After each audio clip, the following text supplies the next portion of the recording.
Hello everybody, Gaming Bristolian here. So last year I done a video on my PS5 collection, which seemed to be quite popular. But I thought, seeing how I've picked up quite a lot of new games since that video was made, I thought I'd do a 2025 update to it. So I'm going to go through all the games I've picked up since that last video first, and then once that's done, I'm going to go for a quick reminder of ones I had from the last video for anyone who's not seen it. So, without further ado, let's have a look at games. So, first up, we got Spider-Man 2, sequel to the PS4 game, Spider-Man. Yeah, really good game, this. Obviously, you play Spider-Man, swinging around New York. It's a really big map. Fun story, lots of side quests, lots of other little bits to do. Lots of baddies from the comics. Yeah, really good game, this. Spider-Man 2. Next, we got Stellar Blade. So this is a sort of, how can I put it now? Sci-fi hack and slash is probably the way I say it. Great little fun game. Can get a little bit tricky later on, but I did enjoy this. You know, it's kind of one where you have to learn routines, particularly on the bosses. But yeah, Stellar Blade, really good game. Next, we got Need for Speed Unbound. Now, 100% honest with you, as you can see, I've not actually played this yet because I only got this the other week. This is a open world driving game or street racing game. I'm sure you've probably played at least one Need for Speed game. I've heard this is quite good. I can't say for sure, as I said, I've not played it, but yeah, hopefully it'll be fun. Next, we got JoJo's Bizarre Adventure All-Star Battle R. This is like a one-on-one fighting game, obviously based off the JoJo Bizarre Adventures anime. Gotta be honest, it's fairly average. I didn't find the combat particularly engaging, to be honest. It's certainly no Street Fighter or Mortal Kombat. Maybe if you're a big fan of the anime, you might get a bit more love from it, but for me, yeah, I don't know, I wasn't overly impressed. Then we got Sonic X Shadow Generations. Now, this is a sort of remake of Sonic Generations from a PS3 360, only it's got a load of extra content, obviously with Shadow being in it, and they've updated the graphics a lot as well. It looks a lot nicer. I think the frame rate's a lot better as well. Yeah, it's a really good game, this. It sort of blends 2D Sonic with 3D Sonic. So if you like old style Sonic or modern Sonic, there's probably something in there for you. Yeah, really good. And talking of Sonic, we've also got Sonic Origins Plus. Now, this is a collection or a compilation of old Sonic games. So you got Sonic 1, Sonic 2, Sonic 3, and Sonic & Knuckles from the Mega Drive / Genesis, if you're in North America. You've also got Sonic CD from the Mega CD, or Sega CD. And you've also got a couple of Game Gear games as well. For some reason, the Game Gear games are not on a disc. They're on like a separate download code. You get like a download code in the box. It's a bit odd, like I thought it might have just fit that on a disc, but never mind. Yeah, really good though. All emulated very well. You can play with sort of widescreen support. You can use save states and all that sort of thing. Yeah, cracking little game this if you're a fan of, you know, classic Sonic. So next up, we got God of War Ragnarok. Excuse me. This is a sequel to the PS4 reboot, so it'll be excellent PS4 God of War game. Yeah, this, again, really, really good game. You play Kratos and then his boy, I can't remember the boy's name, but yeah, sort of, I wouldn't exactly call it a hack and slash like the old God of Wars. It's more sort of adventure game, and you can upgrade all your gear. Yeah, it's really cool. Sort of plays off Norse mythology and things like that. Great little game, this. Definitely worth a look. Then we got Prince of Persia, The Lost Crown. So this is, well, kind of, it's not exactly a 3D platform. It's not exactly a 2D platform. It's 2D, but it uses occasional 3D visuals for it. Um, it plays almost like the very old Prince of Persia's from the early 90s more than it does the 3D ones. But yeah, I really enjoyed this. You sort of pick up different sort of abilities and powers, and it will let you access different parts of a level. So yeah, really cool little game this.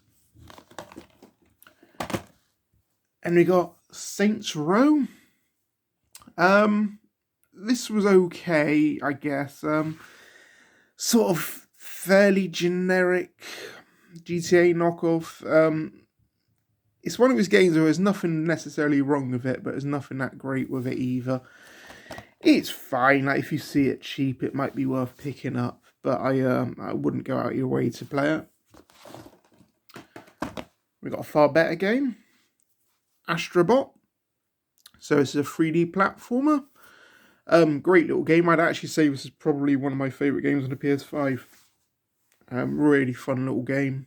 Lots of little nods to sort of PlayStation's history, going all the way back to PS1.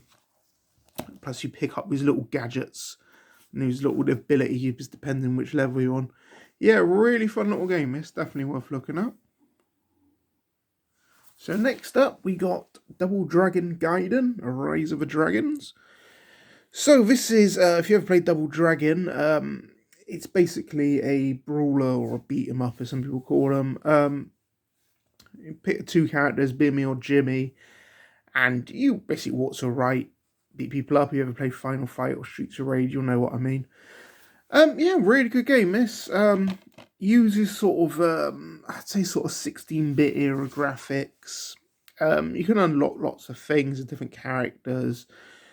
The game changes depending what order you play it, because you choose your levels, and depending on which order you choose it in, the more you see of each level. So yeah, really good little game, this. Not overly long, admittedly, but then again, these games never used to be that long, so I guess that does fit with it. Then we got the excellent Ghost of Tsushima Director's Cut. So this is port of a PS4 game, only sort of upgraded somewhat, and you got all the DLC and that sort of stuff. It's kind of set in feudal Japan, where you play this samurai bloke. Yeah, really good little game. It's nice story, sort of RPG elements to it, but the combat is more sort of sword based. Yeah, really fun little game, man. Next up, the not so good South Park Snow Day. Yeah, this is not good at all, to be honest. This one, I'm a big South Park fan, and I was kind of looking forward to this, but it's just not good. You basically play a character, you make your own character, and it's all set day one, all snowed in. The combat is basically mash one button. You can have an arrow attack, but don't do a lot. It's just not overly fun, to be honest. You can play it by yourself, you can play it online, but I don't know, I wasn't feeling this one at all. Next up, F1 23, or 2023. Formula 1 game, obviously. Yeah, really good, very simmy, as most Formula 1 games are. How much you enjoy this is going to be how much, depending on how much you enjoy Formula 1, which I do enjoy Formula 1, so, But, yeah, pretty good game. There's a couple of those on the PS5, all pretty good. Yeah. Next up, we got Bomb Funk Cyber Rush. This is a game where you're on rollerblades and you go around a city and you have to sort of graffiti tag various items, various buildings. Really nice sort of artwork to this, sort of cell shaded, I think they used to call it. Now, if you've ever played the old Sega game, Jet Set Radio, this is kind of almost like a spiritual sequel to it. If you like that game, you'll probably like this game. If you've never played that game, I'd still say give this a shot. But yeah, quite good fun little thing. And we got Teenage Mutant Ninja Turtles Shredder's Revenge. Again, another beat 'em up, a brawler. Really fun little game, this. It says uses a sort of 16-bit style graphics, very much influenced by like the Turtles cartoon from the late 80s, early 90s. Even got the music and voice work and everything. Really fun little game, this. You can upgrade your characters, you can like unlock different people to play as, like Shredder, April, Casey Jones, people like that. Yeah, really fun game, this. This is like a special edition because it's just got the extras and the DLC included. But yeah, whatever you play this game on, really worth a look. Now, I've also have another Turtles game. This is Teenage Mutant Ninja Turtles Arcade, Wrath of the Mutants. This one is nowhere near as good as Shredder's Revenge, to be honest with you. It's just not got the depth to it. It's a lot shorter. I didn't like the art style as much in this one.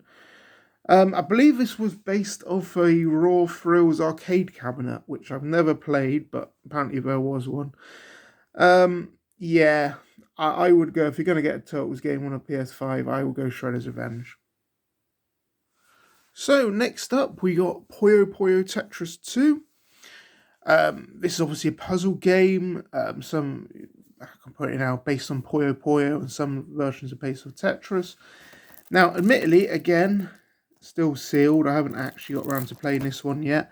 But I've heard it's pretty good. I played the first one on the PS4, and yeah, I quite enjoyed that. So hopefully this will be good. Next, we got Watch Dogs Legion. So this is sort of a GTA clone, well, I think clone GTA style game. Set in London, you're basically trying to take down the sort of oppressive regime, which is getting more and more like this in the UK at the moment, last couple of months.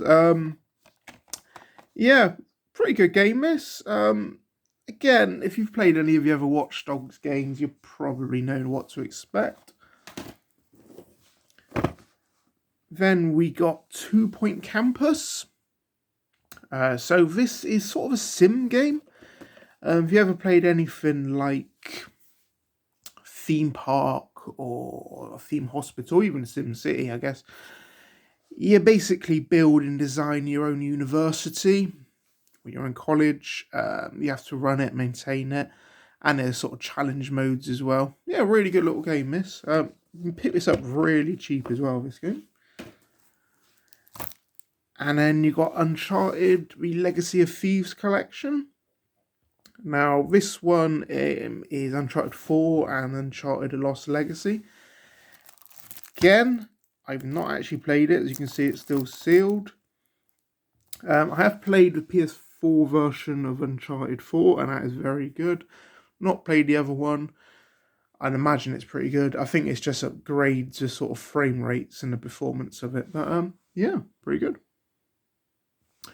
Right, so now all the videos you're going to see are stuff which was on the last video I'd done last year.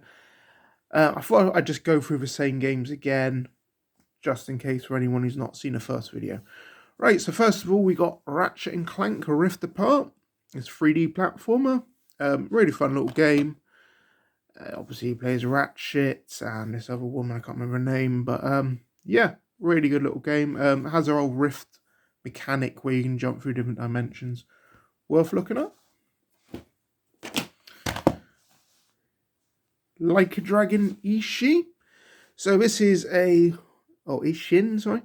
This is sort of a spin-off of the Like a Dragon / Yakuza game. This one is set in 19th century Japan. Yeah, pretty good. If you played any of the other Like a Dragon or Yakuza games, you'll probably know what to expect. Spider-Man Miles Morales. So this is obviously a Spider-Man Miles Morales game. It came out between part 1 and part 2. Open world, swinging around New York, that sort of thing. Good game. Little bit on the short side, if I'm honest. That's probably the only major criticism I'll say of this. But other than that, still pretty good. Street Fighter 6. This is obviously a one-on-one fighting game. You got your standard arcade modes, you got arcade mode, but the real meat of this is like the quest mode. You design your own character, and you can, it's almost like open world. You can challenge people and raise your stats. Yeah, really good game, this. Then we got Mortal Kombat 11 Ultimate. Again, Mortal Kombat one-on-one fighting game. Really good game, this. You have like tons of extra characters here. Like you got Terminator, RoboCop, Rambo. Yeah, really good game, this. What's more to say, really? If you know Mortal Kombat, you'll probably know what to expect. And we got Lego Star Wars The Skywalker Saga. So it's obviously a Lego game. Goes through all 9 of the Skywalker Saga series, from Phantom Menace right through to whatever the last one was called, Rise of Skywalker, I think. Yeah, really good. I like Lego games generally. This is really well done, really well made. Yeah, probably worth looking at. Next up, we got Dead Space. So this is a survival horror game. Basically, think Alien meets Resident Evil, and you're kind of there. Really fun little game. This is a remake of a PS3 360 game. Cracking little game. It's really good atmosphere, sort of tense, scary places. Yeah, really good. Similar sort of vein. Probably not quite as good, but we got the Callisto Protocol. Again, similar sort of thing, survival horror in space. This was actually made by some of the members who worked on the original Dead Space, and you can sort of tell it's kind of still got its own identity, and I'd say it's still worth looking at. And again, you can pick this up really, really cheap, this game. So I'd have a look at it. Well, we got GTA 5. You probably know GTA 5. Yeah, again, I've not actually got around to playing this version. I played the PS4 version of it. But, yeah, what can you say? It's GTA 5, really. It'd be nice to have GTA 6 at some point, but whenever that's coming, I don't know. And we got Judgment. So this is kind of a spin-off of the Yakuza / Like a Dragon games. You play a detective in it, a guy called Yagami. Yeah, again, really good. You got lots of bonus games. You got lots of old Sega arcade games in here as well. Just cracking little game all around. And talking of Like a Dragon, we've also got Like a Dragon Gaiden, The Man Who Raised His Name. This is basically a sequel to Yakuza 6. Really good game. Again, it's sort of open world, fighting, combat, old arcade games. I said, if you know Yakuza or Like a Dragon, you'll kind of know what to expect of those. Then we got Gungrave Gore, third-person action shooter. I think it's actually a sequel to a PS2 game from many, many years ago. Yeah, it's pretty fun. Quite simplistic. It's, lots of bullets, lots of explosions.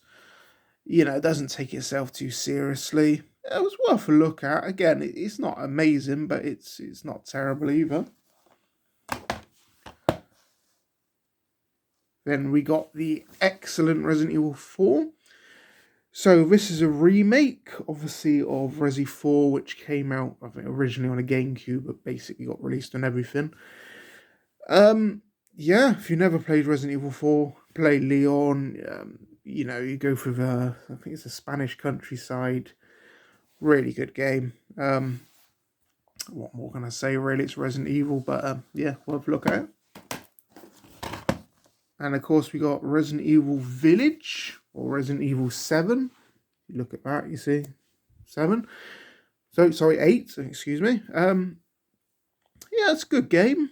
A little bit on the short side, I'd say, but yeah, it's pretty good. Uses like a first person angle, which part 7 also used, but yeah, That's worth looking at. Then we got Call of Duty Vanguard. This is obviously Call of Duty game set in the Second World War. You play as multiple different characters in its squad. Yeah, it's pretty good. Got a multiplayer obviously being COD. The only thing I'd say about this has a really, really long install time. This thing is just, it's ridiculous. It's like 200 odd gig or something. But apart from that, it's pretty good. Then we got EA Sports WRC. This is a rally game or off-roading game. Again, kind of goes for a simmy sort of approach. Pretty good. Again, how much you like this is going to depend on how much you like rallying. And in a similar vein, we got WRC Generations. Again, a rally game, sim game. Out of the two of them, I probably prefer this one just because I don't know, I think it ran slightly smoother for me. And I prefer the career mode in this to the EA one. But be honest, they're both pretty good. You can't really go wrong with either of them. Then we got Aliens, a Fireteam Elite. This is obviously based on the Alien series. Not directly based on any of the films themselves, but it's basically a third-person shooter. You can play it as you can play it as like a squad. You can play it online. You can play it as single player with bots. It's pretty good. I got to be honest, when I first played it, I wasn't overly impressed. And then when I'd done a few hours into it, it grew on me a little bit, this one. I think it's a bit of a slow burner, but yeah, if you like Aliens, it might be worth looking at. And finally, we got Devil May Cry 5 Special Edition. So this is basically an upgraded port of the PS4, Xbox One game Devil May Cry 5. Never played Devil May Cry. It's basically like a hack and slash with some puzzle elements to it. Yeah, really good as well. You can play as like different characters and it slightly changes the story of it. Yeah, and you got all the DLC included in this as well. So yeah, pretty good little game. Right, so that was my PlayStation 5 2025 collection video. Thank you very much for watching. Well done if you made it to the end, and I hope I see you next time.